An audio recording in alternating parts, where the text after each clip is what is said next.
Hello everyone, today we are going to talk about 10 natural ways to control diabetes and lower your blood sugar.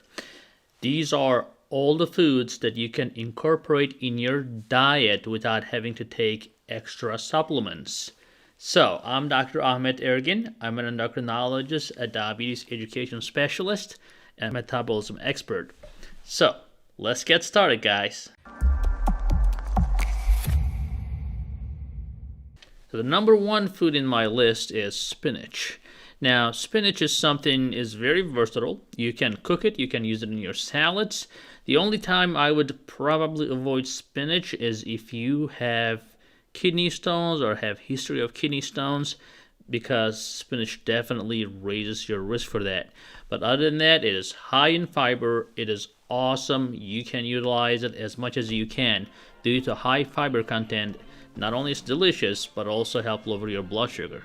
The next thing you can add on is cinnamon. Cinnamon is great because it actually, due to its chromium content in cinnamon, it can lower your blood sugar. Now you have to be a little more generous when you're using cinnamon in your diet, because a little cinnamon is not going to probably do too much. But definitely if you love the cinnamon, try to add on to things that you love. Another one is garlic. I know not everyone is a fan of garlic, but you can cook garlic if you don't like the smell. But bottom line, the garlic is going to increase your insulin levels. So if you can incorporate garlic in most of your meals, not only they're going to turn delicious, but also you will get your sugars under better control. Now, when it comes to fruits, apples are my favorite because apples are so high in fiber. It is hard to not feel full when you eat an apple.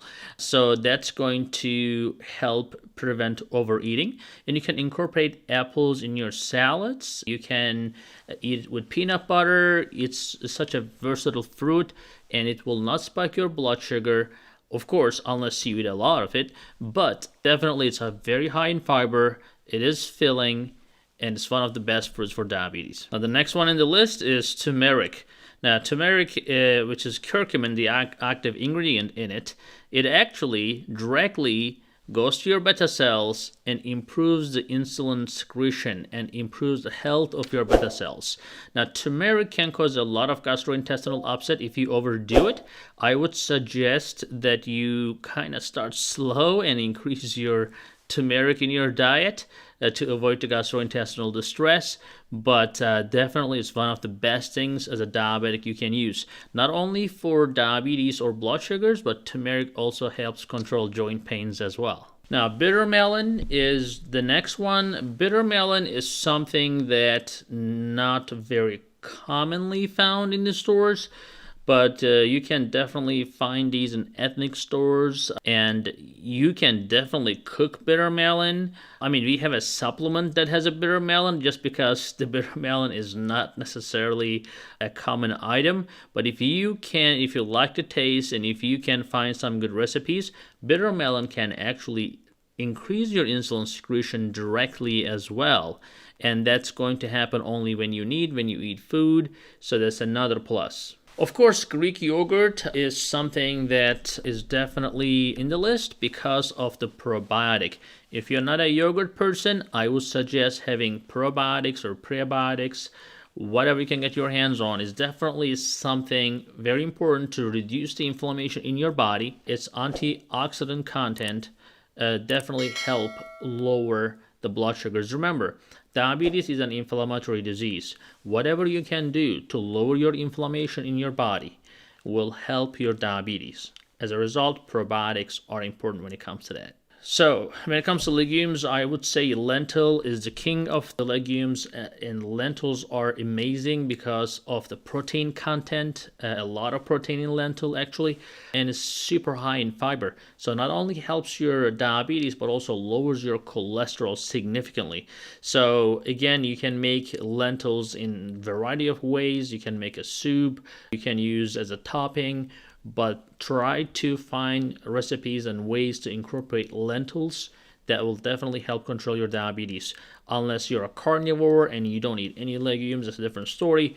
But if you're a normal person just like me, I think lentils should be part of your diet. Of course, we have to mention nuts because nuts are amazing when it comes to omega-3 and antioxidant content in it. Again, another one that reduces the inflammation in your body. It also makes you feel full and reduces your overall calorie consumption and carbohydrate consumption. Not only that, they are also rich in folate, which is folic acid, thiamine, magnesium, and all these things are, as we mentioned in the previous videos, are essential vitamins for any type 2 or type 1 diabetic, that if you are deficient in those vitamins, you will definitely suffer the consequences or complications of diabetes more often than not. Last but not least, I would say broccoli, cauliflower, these type of vegetables are definitely high in the list. Again, they are very high in fiber, they're anti-inflammatory, antioxidant.